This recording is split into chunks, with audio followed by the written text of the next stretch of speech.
Okay, now a few years ago, this is the kind of book I'd have lapped up with glee, especially at $2.99. Kind of leaves me cold, I guess, at the moment. But anyway, just wanted to have a look through this book again. You know, it's first glance, it all looks legit. Obviously, it's NASA. It's all about presentation, neuro-linguistic programming, semantics, and downright lies, CGI, photography tricks. So this is a book by some guy called Traa. No idea who this guy is. But anyway, let's have a look through. So, space traveling. This is 2005. Text and illustrations, Traa. So he's written the text. The first picture, there's a lovely curve. Obviously, that's it's an NLP device, reminding the reader. Obviously, it's a Soyuz rocket. Now, this is an interesting part from the introduction. Just read this paragraph. Not many people realise that the press has very little freedom with regards to space missions. Space photographs are only taken by organisations that set up and finance space missions. Many of the events taking place in connection with space missions can be accessed by independent press photographers, but they nevertheless need to be registered, and it is therefore very difficult to take a completely unconstrained picture. The subject to be photographed is often so unique that photographers make do within the given restrictions. We will therefore not concern ourselves with the fact that the photos were not made by amateur or independent photographers. So, kind of, sort of paraphrase that. Yeah, not many people realise that the press has very little freedom with regards to space missions. Space photographs are only taken by organisations that set up and finance space missions, so they're saying the photographs come from the same people who are running the missions. So a lot of NASA fanboys, obviously they use the photographs to back NASA up, but that's NASA presenting their own evidence to back themselves up. There's nothing independent there. Yeah, they can be accessed by independent press photographers, but they need to be registered. So obviously that gives them a way of filtering people and make sure they only get people who are going to present NASA in these glowing terms. You don't see many critical works on NASA. You know, people sort of taking them apart as you would in something in sort of political or social history. It's all just positive PR spin, basically. Yeah, the subject to be photographed is often so unique that photographers make do within the given restrictions. So what he's saying there is basically they're all just they just have their mouths dropped open with such awe at what they're witnessing that they're not questioning anything. They're not questioning themselves, their own discernment. When it comes to NASA, the journalists, they're not doing journalism. All they're doing is mouthpiecing for NASA. We will therefore not concern ourselves with the fact that the photos were not made by amateur or independent photographers. So there's no room for any kind of reality analysis, I think is how you could say it. So that's the introduction, and our first major picture spread. Yeah, it's like almost sums the entire thing up, really. Guilty look from this guy who knows what's going on. Okay, ready for space. The immense hall of the Johnson Space Centre houses a number of real-size models of the Space Shuttle and the ISS. Which again is fine, you know, if it was real engineering and real things happening, then obviously they'd need training simulators. And here the crew of 1998 SST-91 listened to their instructors during training in the large hall. Now this is... See, I was looking at this photo, just kind of trying to work out what the training is. And so they're here in this large hall and they're hooked up to this machine here. It's like 1, 2, 3, 4, 5, 6. The numbers don't exactly correspond, but 6, 7, 8. And there's 1, 2, 3, 4, 5 of them are plugged in. That one's not plugged in. So that's those 4 and looks like her. Or is it him? So she's not plugged in. So I guess she's using her to give a demonstration to these guys. He's also involved as well. This guy is an experienced Russian cosmonaut. But it's just, what are these suits for? Why are they in them, and what kind of training are they doing? So sure, she's giving them some kind of demonstration here using this person who's suited and booted, umbilicaled up. They're all umbilicaled up, and they haven't got much. Maybe there's not 10 meters there, maybe 5, 7, 8 meters. So they're not going anywhere. They haven't got any helmets. So they're not pressurising the suits, but they're still hooked up to the umbilicals. They've got technicians on standby. It looks like they're doing something technical. But again, you know, and if you've worked in photography, you just know this is a posed shot. This isn't them at work in the middle of something. This is posed. You can just tell. As a photographer, you can just tell.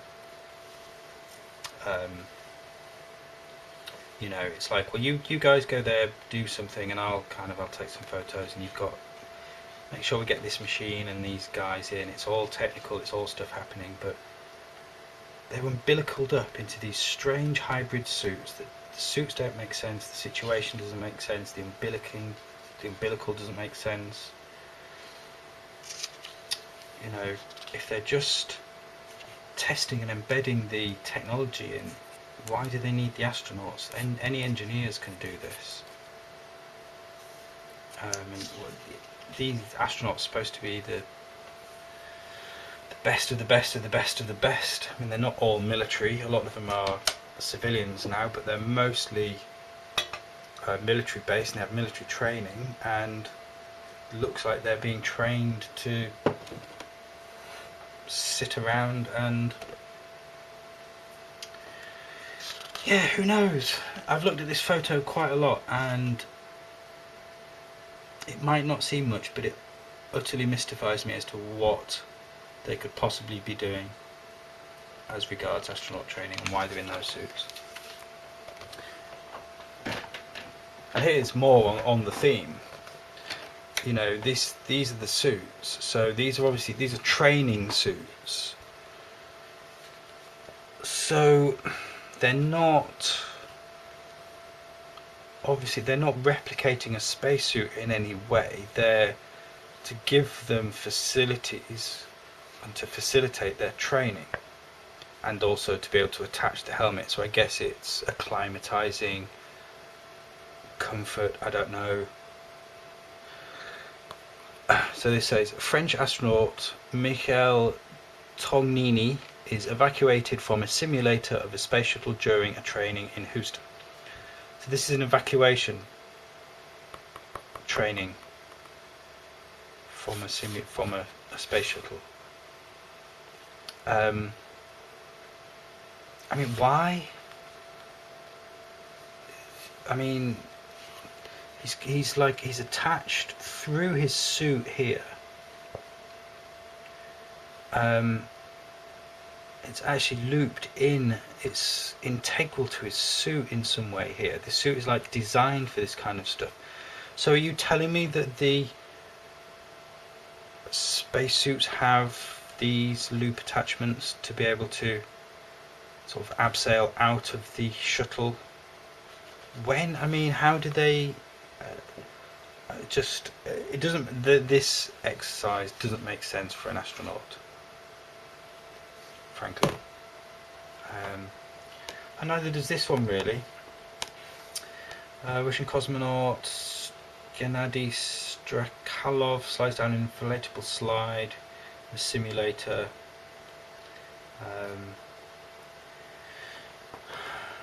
So here's your polo shirted, nicely tanned NASA elf. She probably thinks everything's legit. I don't know. So again, what's this training for? Again, they're in these jumpsuits, got their helmets on, just got like army issued boots. They're not spaced up, and they're just sliding down. Again, this is just a photo op. Is this training? So these astronauts who have generally come through some kind of military training and have been the best of the best of the best of the best, they need training to slide down a chute. Surely you do this once, don't you? Here's how the chute operates.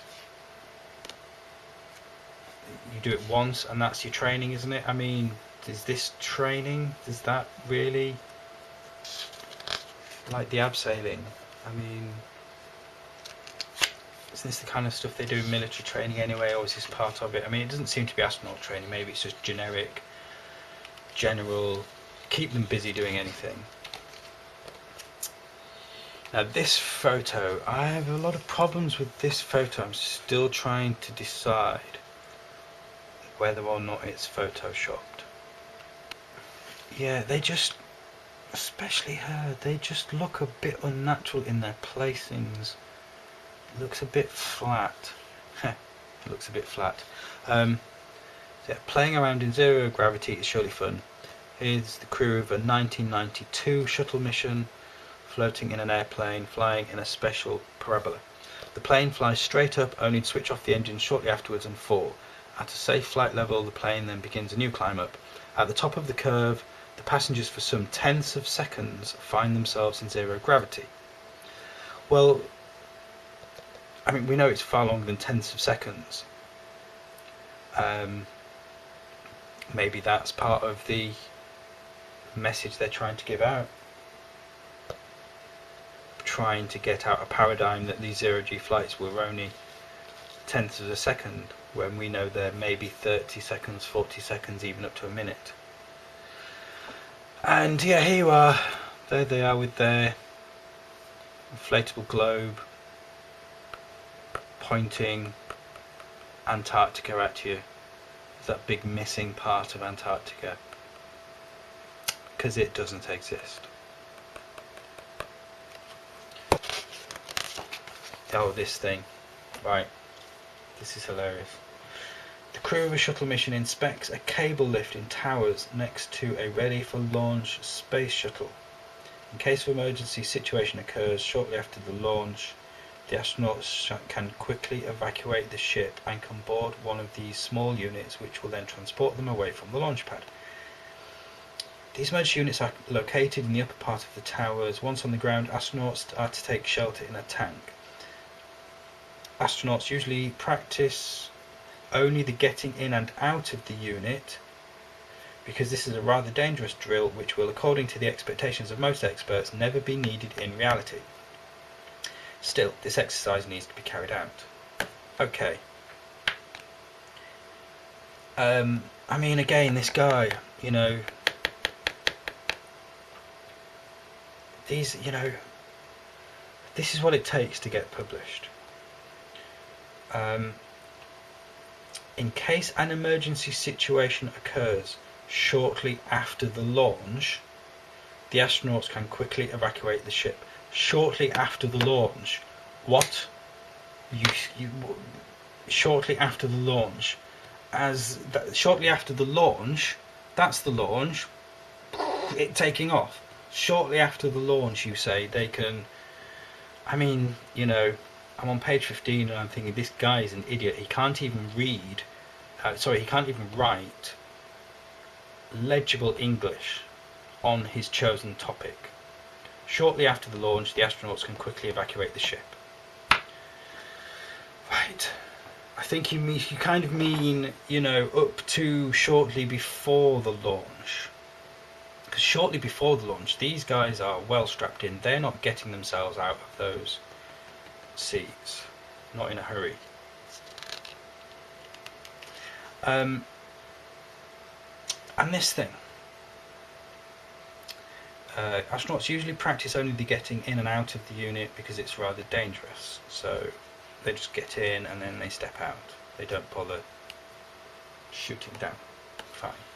Let's practice getting in, let's practice getting out more. I mean, this is high level training we've seen them doing so far, isn't it?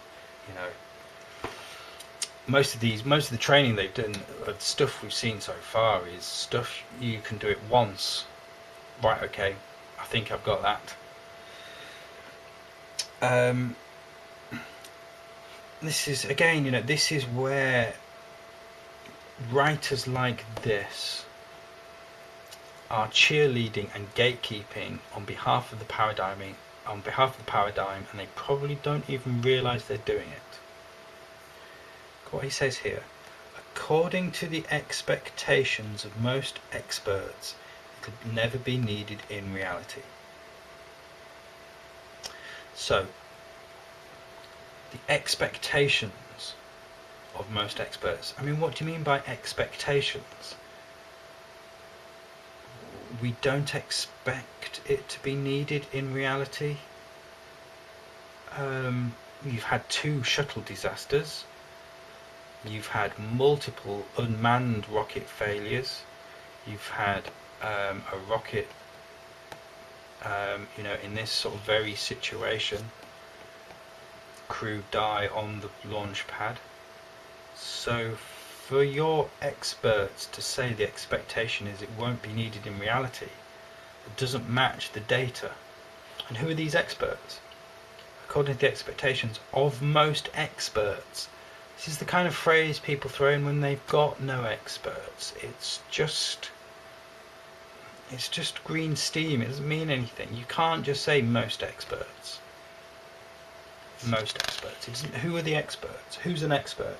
Expert on what? What expert on evacuations?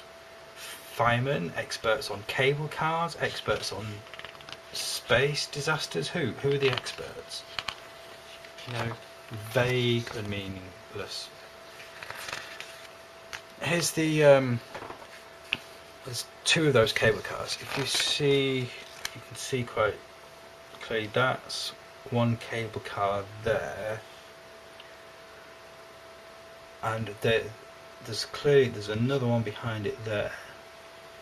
It looks like there's 2 more behind that. So it looks like there's 4 cable cars on this tower. And here they've got 2 cable cars down, and they've got another 2 lines. So yeah, so this is also 4 cable cars. So it could be the same tower, because these are on the right hand side and these are on the left hand side. The other cables are to the right of them. So this picture shows evacuation training near the launching pads at the Kennedy Space Center in November '86. Astronauts take away a wounded technician worker after he was transported from the upper part of the launching towers down the so-called cable lift. Now what it says is, astronauts take away a wounded technician worker. So,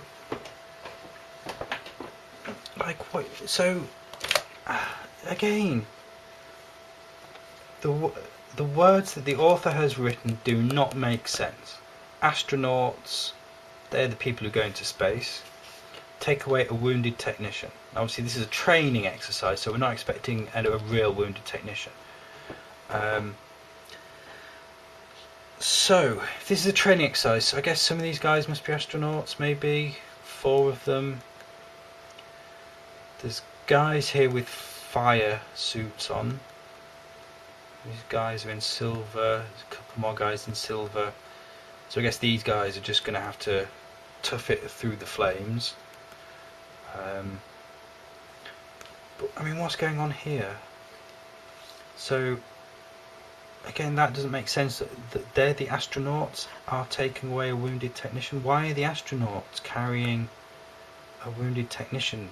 What? They can't be the astronauts. You're an idiot. It makes no sense. I mean, look at this guy. It looks like he's got a bag on his head. They're practically suffocating him there. His nose is totally squashed. This is one of these, I guess, a breathing apparatus thing. So he's got like a full mask on. They've got their tanks on upside down, which I guess must make it easier to reach the valves yourself. I don't know. He's got a helmet on. He's just got a bag on his head. I mean, surely when you pick this guy up, aren't you going to pretty much castrate him with your tank here when you try and lift him up? You're standing between his legs here, and you're gonna lift him up, and you're gonna jam him on that thingy. These two have got so he's got his tank on his back. These guys have got the tanks on their fronts, and surely they're the wrong way round. They're banging him on their head with their tanks here, and they're squashing his breathing back. So he's got his breathing tank there, and he's saying, like, right, you hold your breathing tank there. We've got you. We'll try and pick you up. So how are they? He's ready to pick him up, and how are they picking him up? It says he's injured. Shouldn't they have a stretcher? No, we're just going to pick him up. He might have a head injury or breathing difficulties. They're making that worse by banging him on the head. I mean, it just makes no sense. I mean, these are clowns. These are idiots. I mean, really. I mean, and these guys looking on. Look at the looks on their faces. They're like, this is clown show in the desert. What is going on? And that's an absolute farce. Anyway, next one is brilliant. I love this photo. This is Dutch astronaut Wubbo Ockels tests a self-designed sleeping bag prior to his space mission in 1985. Astronauts do not float freely around in this bag, as is the case with regular sleeping bags. The invention has not been used since Ockels' flight. Oh, again, you've got to read it and actually understand what they're saying. It seems we read things and just kind of, I don't know, it's really bizarre. So here's this guy. So this is you can see this is this is winding this out a bit. You can see this is a draft room. So you've got draft desks and all kinds of things all around the place, and I mean, there aren't even any scissors here. So he's drawn like a template here. He's got his bag, and looks like working bits here. What's this? If you look closely, that's a camera lens, and that looks like a Kodak box. That's a little bit of wrapping. So basically, this little bit of paraphernalia belongs to the photographer who's taking this photograph. And again, this is one of those, it's a staged photo. I think this guy, he's not originally in the photo. He's an actual draftsman who's been doing actual drafts work on a drafts board and has wandered over, and he's just like, something inside him, his own personal discernment, is telling him that this is just crazy. I mean, it looks like a real sterile working area. A little bit on the floor there, maybe. There's all these bits put together to pose for the photo. Don't really put any scissors in. And he's just there, and it's just a bag. It's just a sleeping bag. can't see what's the difference between this and any other sleeping bag. So this guy, he's designed a sleeping bag, and this is pushing that notion that NASA are at the cutting edge of all aspects of design, all things they do. They can affect us in the home, in the kitchen, in the car, in the hospitals. This is, you know, did you know they're designing their own sleeping bags? Well, how? It's just a bag. It's exactly the same shape and design as any other sleeping bag. And if you read it, it also says it's self-contradicting. So yeah, he's testing self-designed sleeping bag prior to his space mission. It doesn't say whether it went on the space mission. It doesn't say whether it was used. But it says astronauts do not float freely around in this bag, as is the case with regular sleeping bags. Now that makes it sound like it's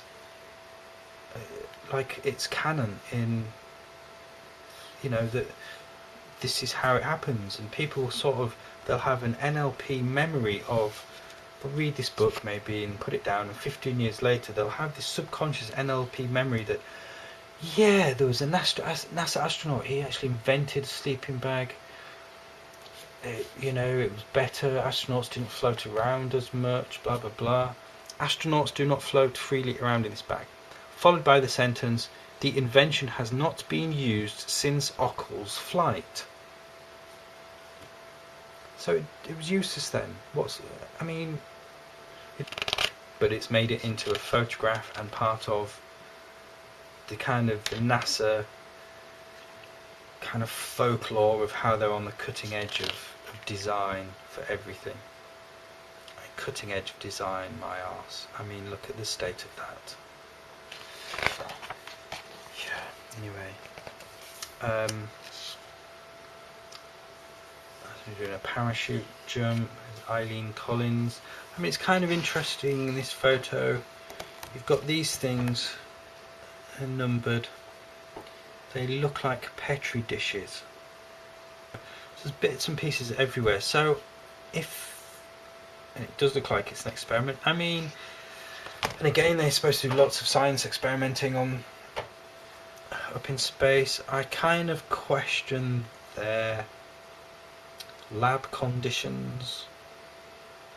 You know, where's the clean lab? If these are Petri dishes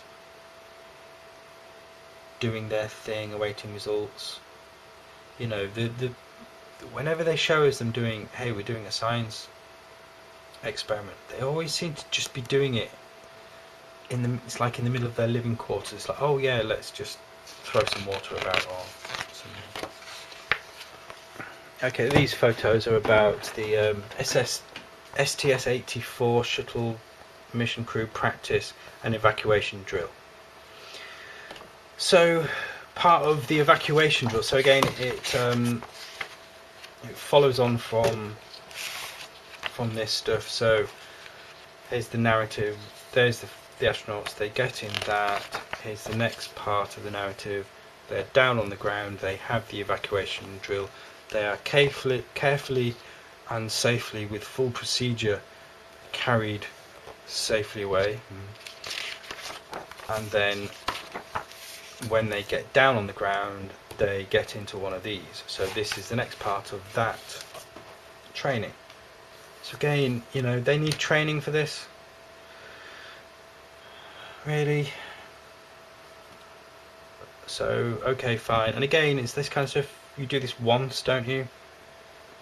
Here in the tower, right guys, if there's an emergency, we'll give you this signal, get into this cable car thing, release this thing, it'll bring you down, and when you get down, get into this armoured personnel carrier. What more training? What more training do you need to be inside an armoured personnel carrier? There's nowhere else to go or nothing else to do. And even then, why do you need the training for that? So here's more training. Yeah, that's Eileen Collins. That's Eileen Collins there. That's Eileen Collins driving the thingy about. You know, as you do. Again, training, part of evacuation training. Again, you do this once and you're trained, aren't you? You don't need, the astronaut doesn't need to drive this. They don't need to drive round and round. Right, get their handling of the M113 armoured vehicle. All they need to do is be trained in how to get in it and sit down. That's it. But no, here they are training, because there's no real world missions for them. They can't focus their training. They just have to just do anything. It's just do anything. Just keep them busy doing anything. So this is Mike Foale. And this is at the Johnson Space Centre. In the water you can see parts of the ISS. The big pool. The pool is almost 200 feet long and 33 feet deep. There's John Glenn. Fine. Brilliant. Again, an astronaut leaves the space shuttle with a somersault down the emergency slide during evacuation trainings in a pool. So how is that evacuation training? I guess, if the shuttle lands in water, lands in the sea and it's floating, you need to get out. But again, it just level. This is what it reminds me of. It's grunt level military training, where it's not designed for a specific role. If you're an engineer or you're training for a real world mission, you focus on that. You focus on the things you're going to need. You familiarize yourself with situations. You repeat things to get muscle memory going. But when you're at a lower level and you've got nothing specific, when you're just a grunt, when you're a ground pounder, all the army want you to do is be fit, not be too independently thought-minded, be decently agile mentally, and follow orders. And so they will have you cleaning coal or painting rocks. And well, we're never going to need this in a military situation. It doesn't matter. It's still militarily viable, because it's training you how to be a soldier. How to be a soldier is doing things like digging a hole. Your sergeant says, dig a hole there. You don't care what the military application of that hole is. Your sergeant's told you to dig the hole. You dig the hole. And this kind of training, it keeps people fit. And this is kind of what it's about, I think. It's just give them anything to do. Just give them something to do that appears like training. So we'll have them somersaulting out into a swimming pool, because obviously that relates to them going into space. On Earth, it is not possible to simulate a long-term space mission. A zero-gravity state during a parabolic flight lasts merely tenths of seconds. So here he goes with that fallacy once more. Yes, astronauts in the pool with lots of divers. As you can see, they're very conspicuous, and this is before 1997. So it's like mid to late 90s. So I guess this was before they would really got the filming techniques down, and I don't think they'd got themselves a filming template. See, there's a guy there with a camera. There's cameras up there. Obviously they're going to need and want cameras to be able to view their training exercises, and clearly these aren't going to be used in any kind of fakery. There's too much rubbish all around. There's bubbles everywhere. So this is the mid-90s. So this is, again, it looks modern, but this is 20 years ago. So this could be them in the early stages of trying to work out how they can film it and present the filming as well. So they'll have noticed the bubbles, and they'll have worked on those kind of things. As faithful to tradition, cosmonauts pay a visit to Red Square. Behind the Lenin Mausoleum, the grave of Yuri Gagarin. So yeah, so there, Yuri Gagarin. If you look into it, I guess, I've seen research that people have done, and this was before anything like Flat Earth or anything like that, but it was looking into the duplicity of the space race, and one theory was basically that Yuri Gagarin was the first live man to be returned from space. It's more accurate. Apparently he was the 12th man into space, but all the others were dead, either by the time they got into space or were dead on the way back. So for the PR victory, obviously Yuri Gagarin was pretty much canonized as a saint by the USSR, and that's still upheld today, obviously by both sides, So NASA aren't going to raise a peep about Yuri Gagarin, and the Russians aren't going to raise a peep about Apollo and the rest of NASA rubbish. Knocking the camera. Before they go into space, cosmonauts visit the Baikonur Museum. They sign a special board. Cosmonauts visit a small cabin at the Baikonur Cosmodrome in which Yuri Gagarin and German Titov spent the night before the world's first space mission back in 1961, or more accurately should really say world's first, successfully survived.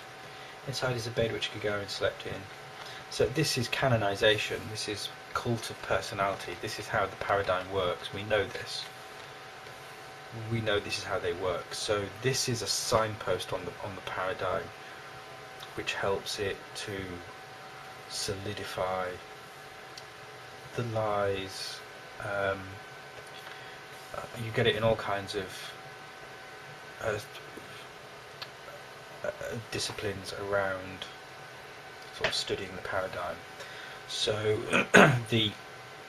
and you see it in history all the time. You get timelines, and you get personalities in those timelines, and so you learn history by this person did this in this time, this person did that in that time, and it's history out. It's non-contextual. It's a it defies a holistic approach to history and political and social sciences. You get it in American history a lot. Paul Revere, and who's the guy the Midnight Run.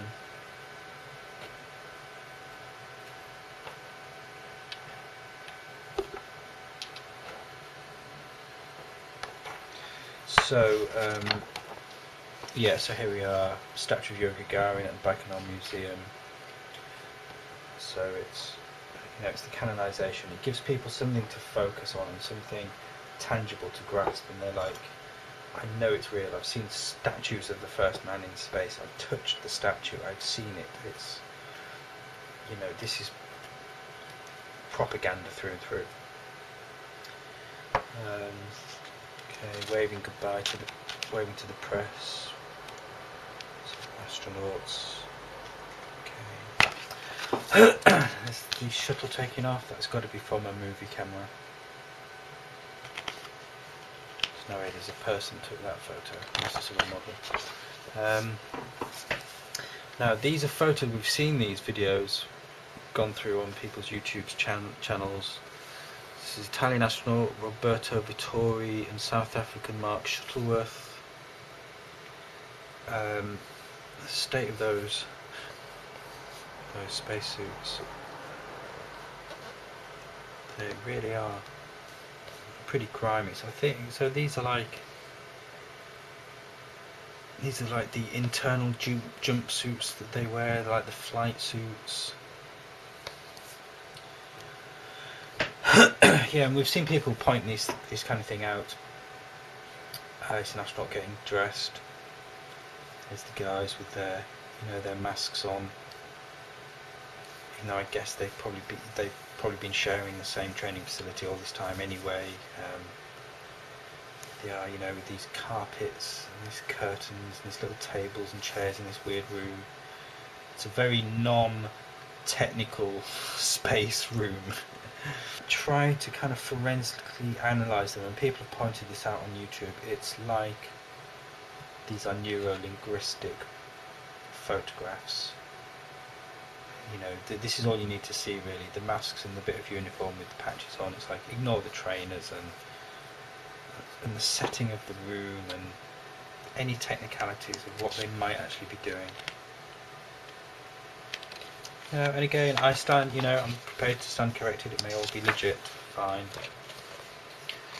Same thing. I'm practicing for the Soyuz thing. And these are the so shortly before the cosmonauts depart in the bus to the launching pad, the air pressure in their spacesuits is tested. This is done by inflating the suit with the astronaut inside. And again, this has been pointed out by people, is why are the spacesuits pressurized? Why are they inflated? Because surely when they get outside that space shuttle for their spacewalk, they're going to meet no resistance from the vacuum of space, and they're going to blow up like a balloon. I don't know, but you don't see any mention of that. They never say why it needs to be pressurized. It needs to be pressurized if it's being used in water. I guess. There's a couple of cosmonauts, and yeah, again, it's, well, prior to the launch of every Russian mission, a priest of the Russian Orthodox Church gives the mission crew his blessings. We've got the God deniers of NASA, and they'll happily laugh about God in a way, but then they're always bringing the Bible up and things like this, and here you have it. And I'd just like to point out, you look at this photo and you're looking at the priest, and he's blessing the three astronauts. There's a trinity here, and the priest blessing. Well, missing in the photo as well is slap center focal point of the center is a man with a triangle, a pyramid on his heart, filming us, looking at us. It's a reminder that whilst we are watching, they are watching us. Always. But here's the the farewell. So April 2004, Mike Flink, Gennady Padalka and Andrei Kuipers say goodbye to a crowd that has gathered on the main area of the Baikonur Cosmodrome. It looks like it's kind of raining. The ground's certainly wet. There are puddles. All this metal surface is wet, and they've got these squares that they're standing on. It doesn't look like it's particularly raining, but I'm assuming these are just wellies to go, to get into the bus with.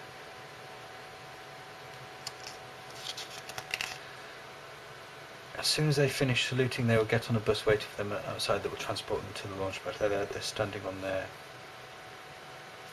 designated squares.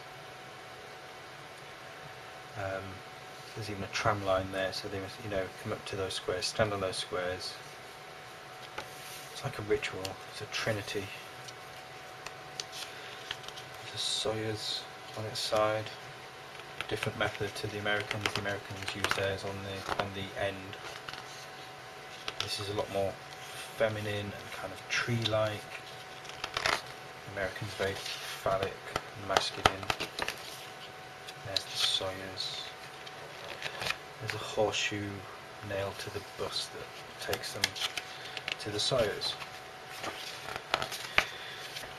And here's one of the most often discussed traditions of manned Russian space missions: ritual peeing on the front wheel of the bus, an intermezzo on the way to the launch pad.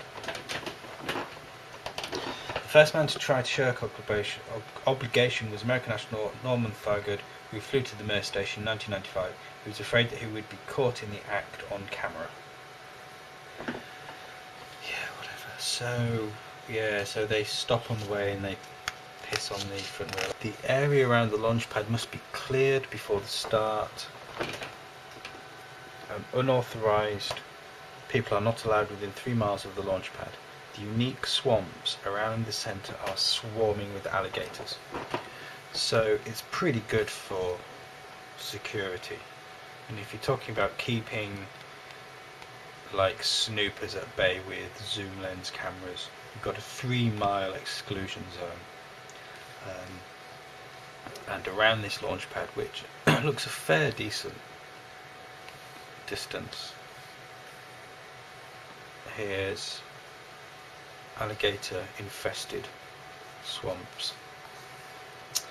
So that's a pretty nice setup. And this is the thing, people have been over this in more detail than I probably will. 3, 4, 5, 6, looks like there's 7 astronauts there. Astronauts of STS-67 walked to the so-called Astro van. So this must be in America rather than Russia, because it's NASA stuff.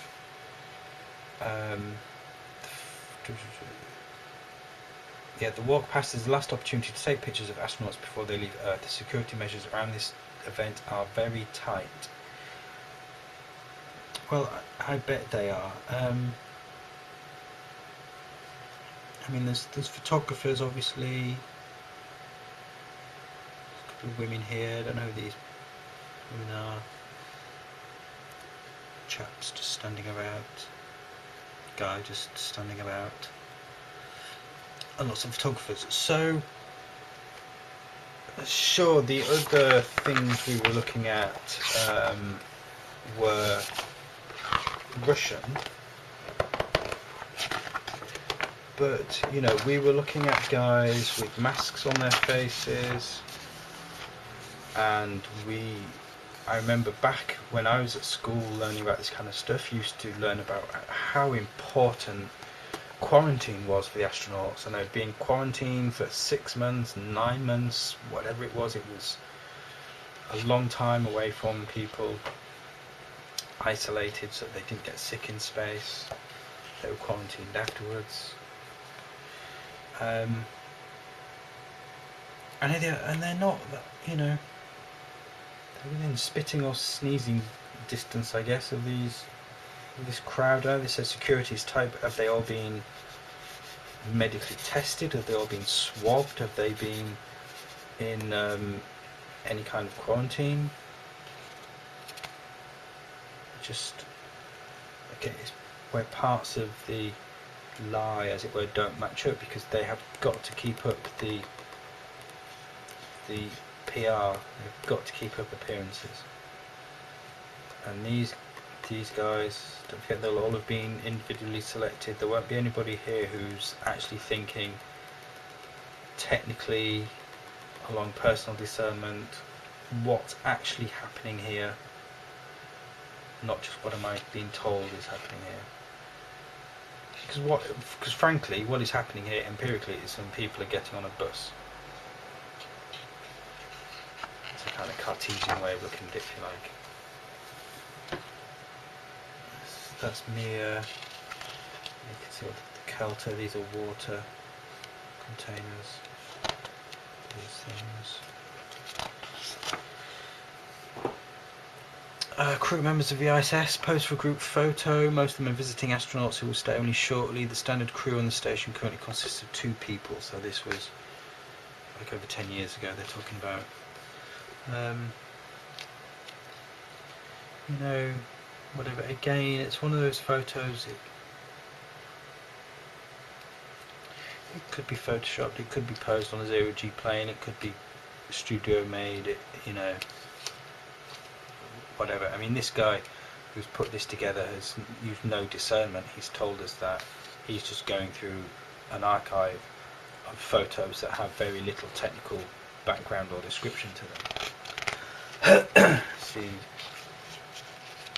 so that's Steve Oswald is dressed in pilot seat of the space shuttle. He is dressed in the launch entry suit, which is worn by astronauts during the launch and landing phase. So that's what that is, that orange thing. So yeah, it has umbilical. I guess it has space for straps. This is the flight suit. I mean, yeah. These helmets, they look really nicely sealed, but then they don't have sealed gloves and ankle cuffs. So it's just it's an atmospheric flight shoot. It's not. They're not going into the potential vacuum of space in these suits. And then why get changed? Don't these kind of photos really annoy you? Anyway, it's a load of. They salute in the direction of a tracking station located on Hawaii. A bunch of Hawaiian shirts. I mean, I bet this is one of those kind of photos where they've just grabbed a load of shirts and shades from a Kmart and posed for the photo, and not given even any thought to the background of. So we sent shades and Hawaiian shirts up to. Oh, this is on a shuttle mission. Right, it's not on the space station, so it's on the shuttle mission, so they must have taken them with them in the payload. It's not that far-fetched, I suppose, but yeah. I've not looked at a lot of these photos closely. I stop every now and then. Oh, here's one of our favourites, Don Pettit. Yes, I know who he is without having to look at the caption. He's on that exercise machine on the ISS.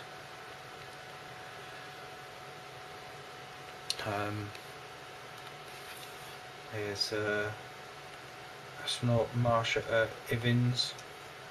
Here's the example of the hair. Yeah. Things like this book, obviously getting you ready for the TV experience. So you've seen the book and this is what you're expecting to see. Under normal circumstances, luxuriance, the hair of astronaut Marsha Ivins seems even thicker thanks to zero gravity effect. So really, you would cut it, wouldn't you? If that's what you're going to expect. I mean, look how difficult it's making just operating with an earpiece. I mean, she's going to take that off her head and it's going to be matted with hair if it even comes out first time. Look at it, it looks like it's rammed in there. How about a cut? Just a number 3 all over. You're going on what is essentially a military style operation, military mission.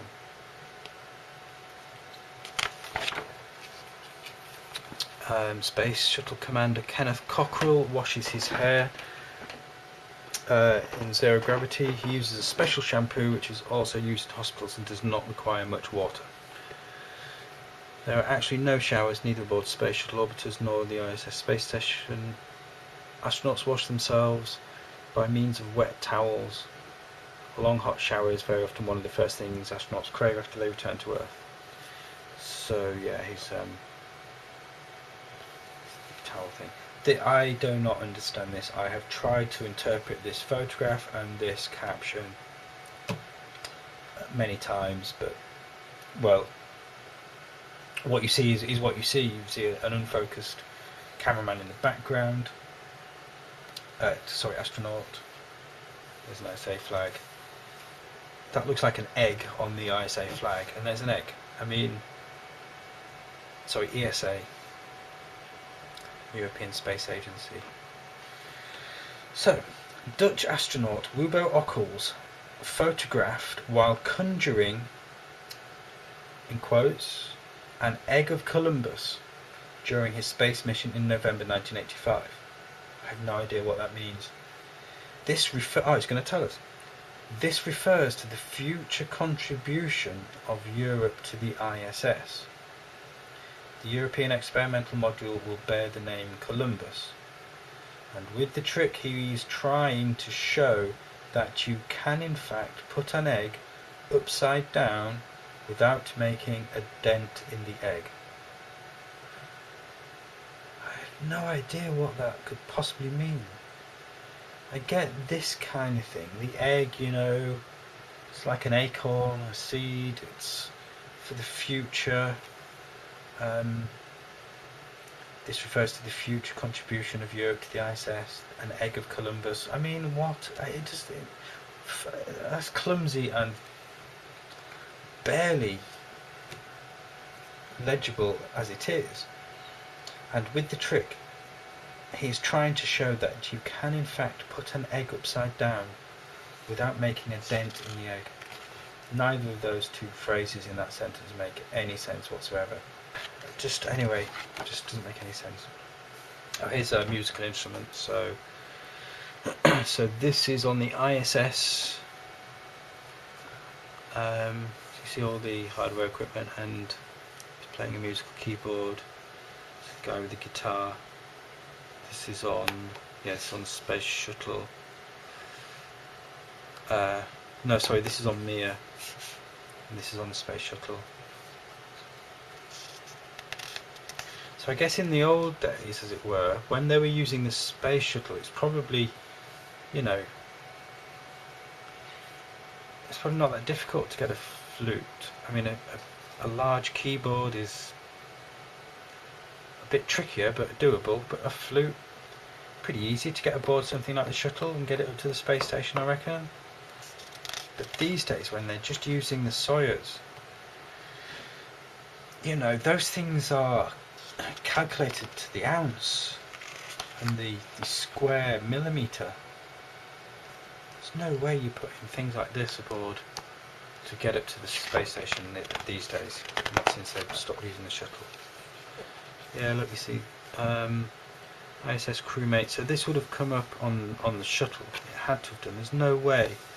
Look at the size of that keyboard. That's almost a full-size keyboard. That looks like 70 to 80 keys.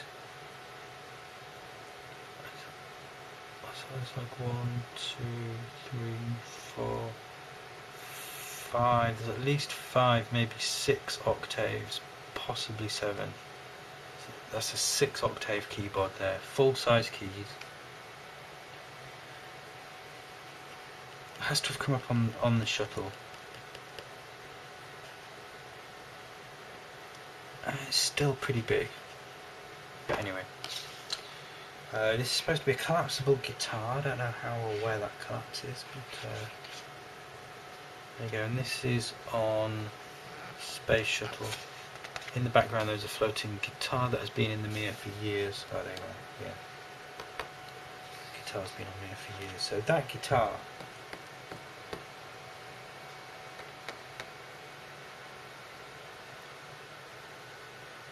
has been on Mir for years. So how did that guitar get onto Mir?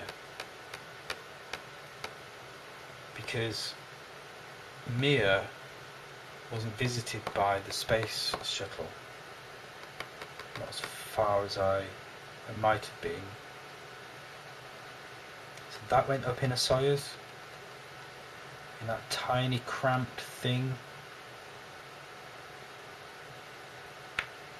I mean, these guys are packing like they're going on a camping trip. Well, I learned at school that the stuff NASA was doing was so beyond sophisticated.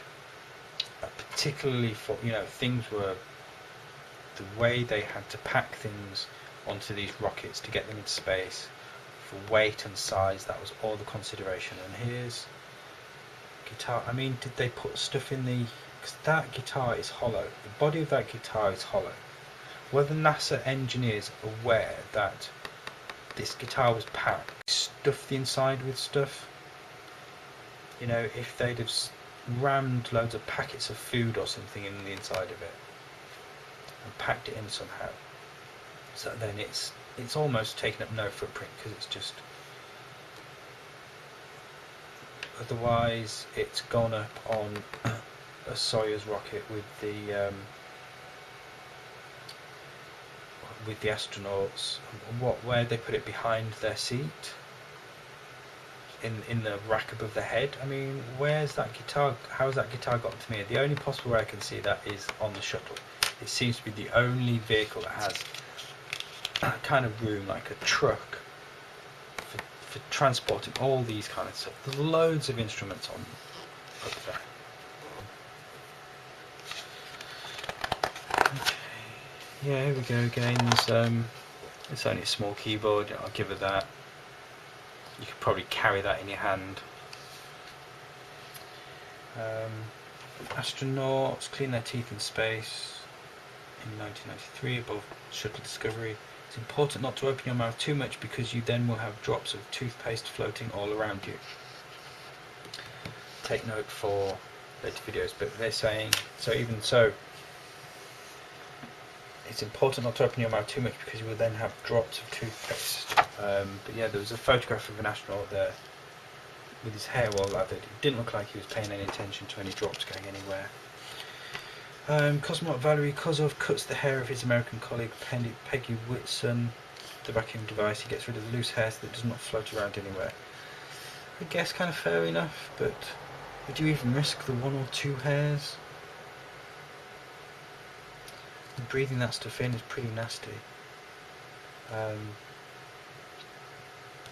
Sure, you just get a haircut before you go, and then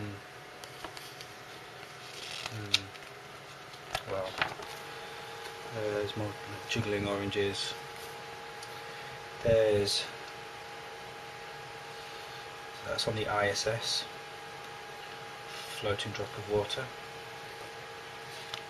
CGI. Could be real on a 0G plane, who knows? So this is aboard Mir, so presumably, you know, there's some kind of light direction thing there, because obviously it just looks like normal plants, it's just growing normally. No anti-gravity. Oh, this is obviously in joke, haha.